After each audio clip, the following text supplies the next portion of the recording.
के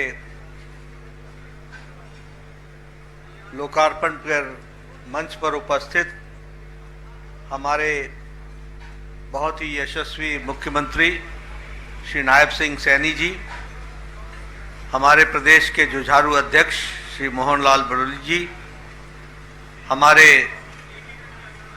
भारत सरकार में मंत्री और आपके पूर्व मुख्यमंत्री, हम सबके प्रिय और वरिष्ठ नेता मनोहर लाल खट्टर जी, हमारे इस संकल्प पत्र के रचयिता और अध्यक्ष और पूर्व अध्यक्ष पार्टी के हमारे ओम प्रकाश धनखड़ जी, भारत सरकार में मंत्री राव इंद्रजीत सिंह जी, भारत सरकार में मंत्री श्री कृष्णपाल जी, हमारे संसदीय बोर्ड की सदस्या बहन सुधा यादव जी, कुलदीप बिश्नोई जी, हमारे संयोजक चुनाव संचालन समिति के, हमारे वरिष्ठ नेता और मेरे बड़े भाई रामविलास शर्मा जी, रामचंद्र जांगड़ा जी, हमारे राज्यसभा के सदस्य सुभाष बराला जी, बहन रेखा शर्मा जी, सम्मानित मंच और यहाँ उपस्थित हरियाणा के सभी वरिष्ठ पत्रकार बंधु, सज्जन वृंद, मुझे ये सौभाग्य मिला है कि मैं आज हरियाणा की धार्मिक भूमि, पवित्र भूमि, संतों की भूमि, सामाजिक सुधारकों की भूमि, स्वतंत्रता सेनानियों की भूमि, वीर भूमि और खेल स्पर्धा में अपना स्थान रखने वाली ऐसी पुण्य भूमि हरियाणा को मैं नमन करके अपनी बात को प्रारंभ करता हूं। आज मुझे मैनिफेस्टो रिलीज करने का सौभाग्य मिला है और पत्रकारों के साथ वार्ता करने का भी मौका मिला है। मैं अपनी ओर से सबसे पहले तो पत्रकार बंधुओं को बहुत बहुत शुभकामनाएं भी देता हूं और उनका भी अभिनंदन और स्वागत करता हूं। हमें मैनिफेस्टो के बारे में अगर समझना हो तो मैं हमेशा एक बात कहता हूं, जिसका जिक्र ओम प्रकाश धनखड़ जी ने भी किया, जिसका जिक्र हमारे अध्यक्ष जी ने भी किया और जिसका जिक्र हमारे मुख्यमंत्री जी ने भी किया, कि हम मैनिफेस्टो को कैसे देखते हैं। साधारणतः कांग्रेस ने जो रिवायत चलाई उसने मैनिफेस्टो या संकल्प पत्र को लोगों की नजरों में एक डाइल्यूटेड डॉक्यूमेंट बना दिया। उस डॉक्यूमेंट का रेलेवेंस कांग्रेस ने और कांग्रेस की संस्कृति ने लंबे समय में उसकी इस रेलेवेंस को समाप्त कर दिया। उनके लिए यह डॉक्यूमेंट महज एक औपचारिकता है, उनके लिए यह डॉक्यूमेंट महज एक रिवायत को पूरा करना है और उनके लिए यह डॉक्यूमेंट लोगों के साथ छलावा करना है। अब मैं अगर इसकी चर्चा करूं तो मैं सबसे पहले तो यह बताना चाहूंगा कि आप हरियाणा की एक को ही याद कर लीजिए। 10 साल पहले हरियाणा की छवि क्या थी? 10 साल पहले हरियाणा की छवि पर्ची और खर्ची पर नौकरी लगने वाली स्थिति थी। मैं ठीक बोल रहा हूं कि गलत बोल रहा हूं? पर्ची पर नौकरी लगती थी कि नहीं? नौकरियों के चलते लोगों को सजाएं हुई कि नहीं हुई? जो सत्ता में बैठे थे वो तकलीफ में आए कि नहीं आए? उसी तरीके से अगर आप देखिए तो हरियाणा जमीनों के घोटाले के लिए जाना जाता था। तो अगर हम उन पार्टियों की चर्चा करें तो उनका मैनिफेस्टो, रियल मैनिफेस्टो तो यह था, जमीन का घोटाला, औने पौने दाम में जमीन को लेना और उससे मुनाफा कमाना, किसानों की जमीन को हड़पना और उसके लैंड यूज को बदलना। ये सारी, आप बताइए 10 साल पहले भ्रष्टाचार की छवि थी कि नहीं सरकारों की? हरियाणा की हर सरकार भ्रष्टाचारी कहलाती थी कि नहीं कहलाती थी? इसलिए आज जब हम संकल्प पत्र की बात करते हैं, जिसका मैं अभी विस्तृत विवरण रखूंगा ताकि आपके ध्यान में आए कि हमारे लिए मैनिफेस्टो या संकल्प पत्र यह कितना महत्वपूर्ण है। और इसीलिए मैं ये कहूंगा कि सबसे पहले तो जो हम लोगों ने कहा है नॉन स्टॉप हरियाणा। अब हम तो जो बैठे हैं मंच पर भी और नीचे भी हमारे साथी, हम तो हरियाणा की सेवा नॉन स्टॉप कर रहे हैं, लेकिन इसको नॉन स्टॉप रखने में बहुत बड़ी जिम्मेवारी आपको निभानी है और आपको संकल्प को पूरा करना है। मैं तो आपके सामने रिपोर्ट कार्ड रख दूंगा, मैं आपके सामने जानकारियों के साथ विषयों को रखना चाहूंगा। अभी अभी मैं इसलिए कहता हूं क्योंकि how do you assess the seriousness of the संकल्प पत्र? यह सीरियस डॉक्यूमेंट कैसे बनता है? यह सीरियस डॉक्यूमेंट इस बात से बनता है कि जो कहा था वो किया है, जो नहीं कहा था वो भी करके दिया है, और जो कहेंगे वो पूरा करके देंगे, ये इस बात की गारंटी है। और इसीलिए मैं इस रिपोर्ट कार्ड की बात करता हूं और आपको साफ दिखलेगा कि हरियाणा बदला है और फर्क साफ है, क्लैरिटी के साथ है। और जब मैं इसकी चर्चा करता हूं तो पत्रकार बंधुओं से मैं निवेदन करता हूं कि वो मेरे आंकड़े नोट कर लें। हरियाणा का 2014 में पर कैपिटा इनकम 1,37,000 थी। आज हरियाणा की पर कैपिटा इनकम 3 लाख रुपए है। इसका मतलब दुगना हो गया पर कैपिटा इनकम। अगर मैं बात करूं एक्सपोर्ट की, तो हरियाणा का एक्सपोर्ट 68,000 करोड़ रुपए था और आज हरियाणा का एक्सपोर्ट 2.50 लाख है। यानी हरियाणा का एक्सपोर्ट 3 टाइम यानी 3 गुना बढ़ गया। यह भी हमको ध्यान में रखना है। मैं स्वास्थ्य मंत्री भी हूं, आजकल मेरे पास जिम्मेवारी है। मैं आपको बताना चाहता हूं, मनोहर लाल जी जानते हैं, इन्होंने संकल्प ले रखा था हर जिले में मेडिकल कॉलेज खोलेंगे, हर जिले में मेडिकल कॉलेज खोलेंगे। 7 मेडिकल कॉलेज होते थे, आज 15 मेडिकल कॉलेज हैं और यह भी दुगना हो गया है, दुगने से ज्यादा हो गया। यह भी आपको ध्यान में रखना है। हमारे मेडिकल कॉलेज की सीट 700 होती थी, आज मेडिकल कॉलेज की सीट्स 2185 हैं। और जब मैं 2185 बोलता हूं तो यह भी आप ध्यान रखिए कि यह तिगुना हो गया, ट्रिपल हो गया। यह भी हमको ध्यान में रखना चाहिए। जो बिजली 24 घंटे गांव में आने की बात थी, 2014 में पत्रकार बंधु नोट कर ले, हरियाणा में 538 गांव में 24 घंटे बिजली थी और आज 68,000 गांव में बिजली 24 घंटे है। इस बात को भी 58,000 गांव में बिजली है। इस बात 5800 गांव में बिजली है। इसको भी हमको ध्यान में रखना चाहिए। उसी तरीके से क्रॉप कंपनसेशन, अब बहुत सी बातें, यहां किसान की चर्चा बहुत होती है और हमारे घड़ियाली आंसू बहाने वाले नेता कांग्रेस के कोई कम नहीं है। हींग लगे न फिटकरी, रंग चोखा करने में लगे रहते हैं। ऐसे ऐसे नेता हैं जो किसानों की बात करते हैं। लेकिन मैं आपको बताना चाहता हूं कि जब कांग्रेस की सरकार थी तो क्रॉप का कंपनसेशन 1,158 करोड़ रुपए दिए गए और भारतीय जनता पार्टी ने क्रॉप के कंपनसेशन में 12,500 करोड़ रुपए दिए। 10 टाइम क्रॉप का कंपनसेशन पे इजाफा हुआ। ये आप ध्यान में रखिए। इसलिए किसानों के हित चिंतक जो बनते हैं, आंकड़ों में कहां दिखते हैं, यह भी आपको समझ लेना चाहिए।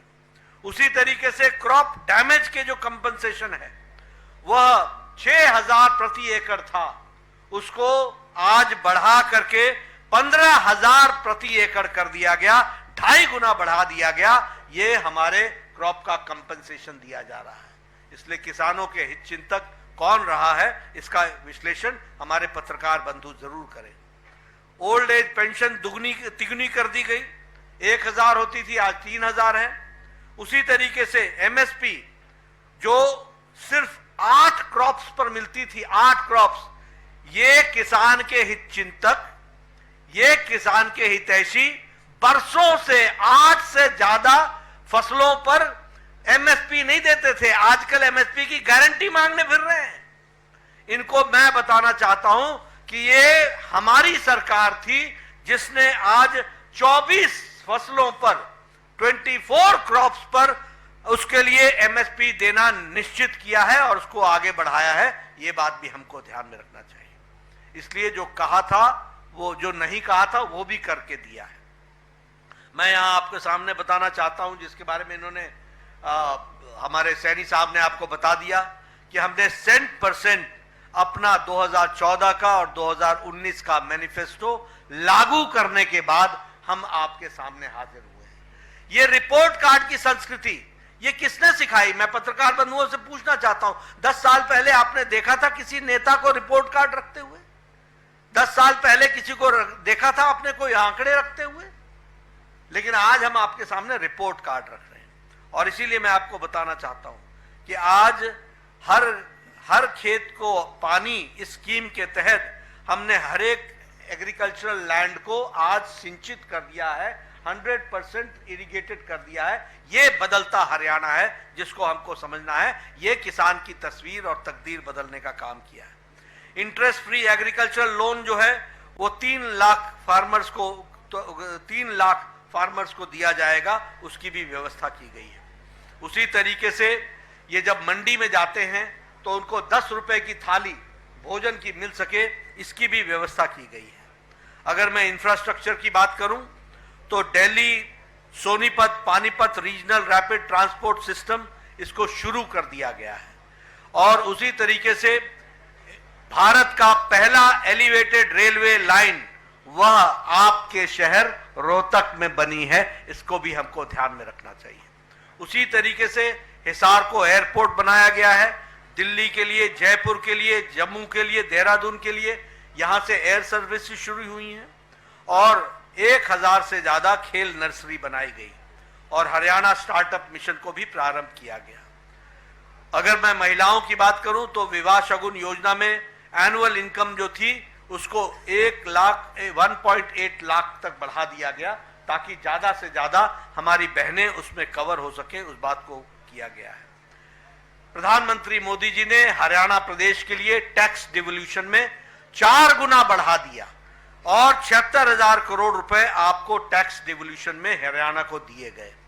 उसी तरीके से ग्रांट्स इन एड में 3.5 गुना बढ़ा दिया गया, आपको 70,000 करोड़ रुपए उसमें भी दिए गए। स्मार्ट सिटी में फरीदाबाद को और करनाल को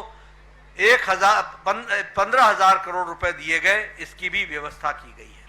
और जल जीवन मिशन में आपके लिए हर घर को नल दिया जाए, इसकी सुव्यवस्था हरियाणा की सरकार ने किया, जो कहा था वो करके दिया है। आज मुझे खुशी है ये बताते हुए, इंफ्रास्ट्रक्चर की बात कर रहा हूं, मैं पौने 10 बजे अपने घर से निकला हूं और 11:30 बजे मैं रोहतक पहुंच गया हूं। कभी 10 साल पहले कल्पना की थी क्या? कभी कल्पना की थी? 4 घंटे लगते थे। ये फर्क साफ है जिसको हमको समझना चाहिए। आज आईआईटी दिल्ली का फाउंडेशन स्टोन रखा गया है। आपके यहां कैंसर का सेंटर, एम्स का एक्सटेंडेड बिल्ड प्रोग्राम वो झज्जर में किया गया है। उसी तरीके से योगा और नेचुरोपैथी झज्जर में खोल दिया गया है। राव इंद्रजीत सिंह साहब यहां बैठे हैं, इनको पता है, all India institute of medical sciences, आज वो रेवाड़ी में उसका काम शुरू कर दिया गया है। उसी तरीके से मेट्रो का गुड़गांव में 5,450 करोड़ रुपए की लागत से उसका भी स्टोन रख दिया गया है, उसको भी काम को शुरू किया गया है। हीरा में यानी हाईवेज, इंटरनेट, रेलवेज और एयरपोर्ट्स में हम आगे बढ़े हैं।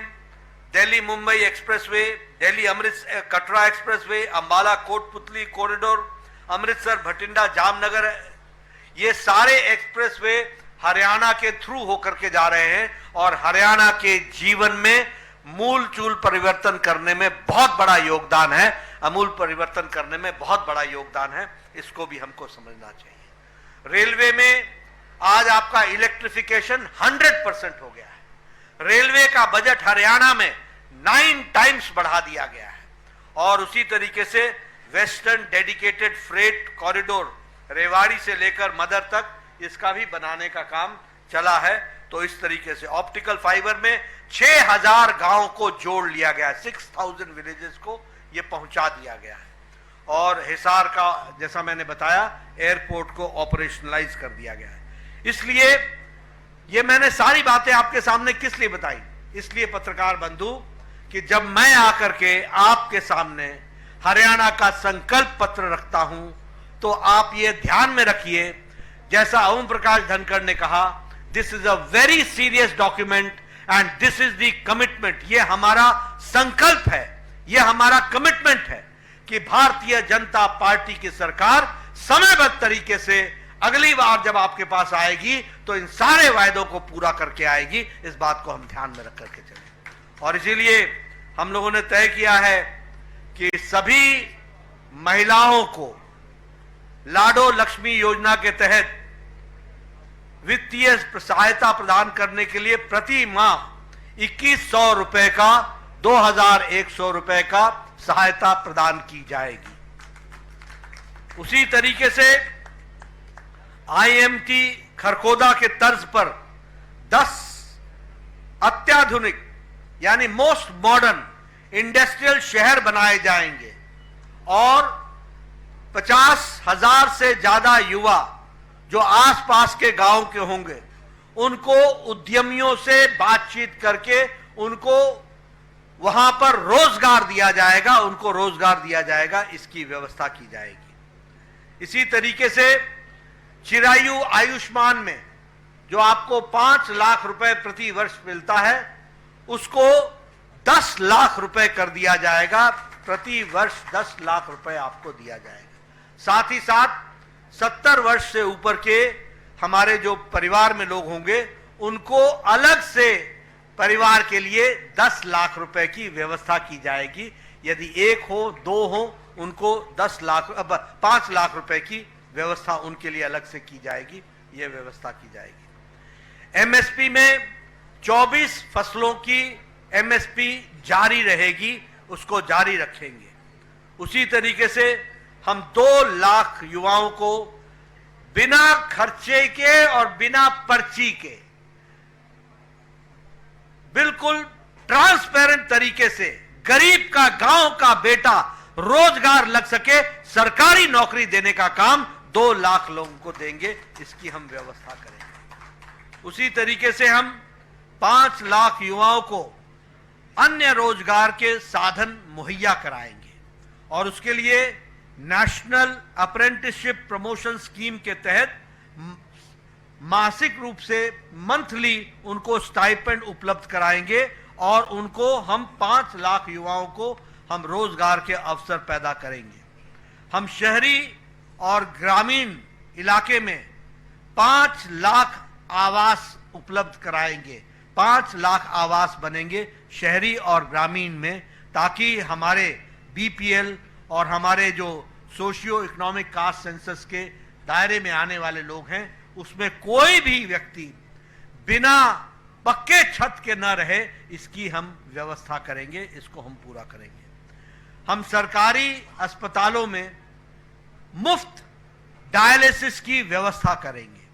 अब कोई भी हरियाणा का व्यक्ति डायलिसिस की व्यवस्था से बाहर नहीं रहेगा, उसको सरकारी व्यवस्था में डायलिसिस देंगे। और हम सरकारी अस्पताल और प्राइवेट में भी फ्री डायग्नोसिस की सुविधा देंगे, फ्री उसका इलाज की डायग्नोसिस की व्यवस्था करेंगे, इसको भी हम पूरा करेंगे। उसी तरीके से हम ओलंपिक्स के लिए नर्सरीज क्रिएट करेंगे हर एक डिस्ट्रिक्ट में, हर एक डिसिप्लिन के लिए। और हम हर घर गृहिणी योजना के तहत अंत्योदय के बीपीएल परिवारों के लिए 500 में एलपीजी का सिलेंडर प्रदान करना जारी रखेंगे, ताकि बीपीएल और हमारे जो गरीब तबके के लोग हैं उनको 500 रुपए में सिलेंडर मिल सके, इसकी व्यवस्था करेंगे।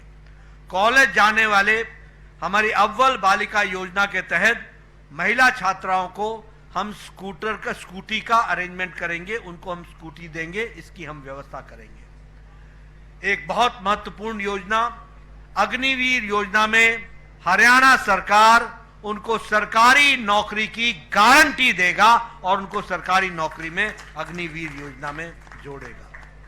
उसी तरीके से केएमपी के साथ साथ ऑर्बिटल रेल कॉरिडोर का निर्माण पूरा करेंगे और पलवल, झज्जर, बहादुरगढ़, खरखौदा से चंडीगढ़ और मथुरा तक वंदे भारत ट्रेन को शुरू करेंगे, इसको हम पूरा करेंगे। इसी के साथ साथ रैपिड रेल ट्रांसपोर्ट सिस्टम में दिल्ली से पलवल, दिल्ली से धारूहेड़ा, दिल्ली से रोहतक, दिल्ली से पानीपत, इसको भी केंद्र सरकार के सहायता से इसको हम शुरू करवाएंगे। इंटरसिटी एक्सप्रेस मेट्रो सर्विस बाटा चौक फरीदाबाद से सेक्टर 56 गुरुग्राम के लिए, इसको भी हम इस सेवा को शुरू करवाएंगे और इसको हम आगे बढ़ाएंगे। उसी तरीके से पिछड़े हुए 36 बिरादरी 36 जो हमारी बिरादरियां पिछड़ी हुई हैं, उनके लिए हर एक के लिए अलग से कल्याण बोर्ड बनाएंगे और उनको आर्थिक मदद देकर के उनका कल्याण करने का काम करेंगे, इसकी अलग से हम व्यवस्था करेंगे। हम डीए और पेंशन का साइंटिफिक फॉर्मूला के आधार पर सामाजिक मानसिक मंथली पेंशन की को वृद्धि करेंगे और इसके लिए भी हमारी हरियाणा सरकार कृत संकल्प रहेगी। और हम जो ओबीसी के विद्यार्थी हैं उनके लिए मेडिकल और इंजीनियरिंग की डिग्री प्राप्त करने के लिए उनको हम पूरी की पूरी स्कॉलरशिप, फुल स्कॉलरशिप देंगे, ताकि हमारा कोई बच्चा इससे वंचित न रह जाए और उसकी पढ़ाई। ओबीसी, एससी और एसटी, इन सब के लिए हम ये मेडिकल कॉलेज और इंजीनियरिंग कॉलेज में हम व्यवस्था करेंगे और उनको पूर्ण स्कॉलरशिप दी जाएगी। हरियाणा के प्रदेश सरकार लोन के दृष्टि से 25 लाख रुपए बैकवर्ड क्लास के एंटरप्रेन्योर्स के लिए एडिशन, मुद्रा स्कीम से एडिशन, एससी और एसटी को तो मिलता ही है, लेकिन बैकवर्ड क्लास के लिए भी उसको हम जोड़ेंगे और उनको हम एंटरप्रेन्योर्स को मुद्रा स्कीम से अलग से 25 लाख रुपए का उनके मुहैया कराएंगे और उनको हम लोन देंगे और वो इंटरेस्ट फ्री लोन होगा। इस तरीके की हम व्यवस्था करेंगे। हरियाणा को शिक्षा का ग्लोबल एजुकेशन हब बनाएंगे और इसके लिए आर्टिफिशियल इंटेलिजेंस के मॉडर्न स्किल्स को भी हम उसमें प्रयोग करेंगे और उसको हम लाएंगे। ये जो हमारे अरावली के जंगल हैं, इसको हम 10,000 एकड़ की साउथ हरियाणा में हम इंटरनेशनल लेवल का सफारी बनाएंगे ताकि टूरिज्म को हम अट्रैक्ट कर सकें। इस तरीके के हमारे 20 संकल्प हमने आपके सामने रखे हैं। ये 20 संकल्पों के साथ बाकी आपको मैनिफेस्टो की डिटेल्स मिल जाएगी जिसमें बाकी सारी बातें हैं, लेकिन नॉन स्टॉप हरियाणा। अब हमारे तरफ से तो गाड़ी चलती रहेगी, सिग्नल आप ना डाउन करें इसकी चिंता आपको करनी पड़ेगी, हमारी गाड़ी बिना स्टॉप के चलती रहेगी। यह मैं आपसे निवेदन करने आया हूं और आपसे अपना लाइसेंस रिन्यू कराने के लिए आया हूं। इन्हीं शब्दों के साथ बहुत बहुत धन्यवाद।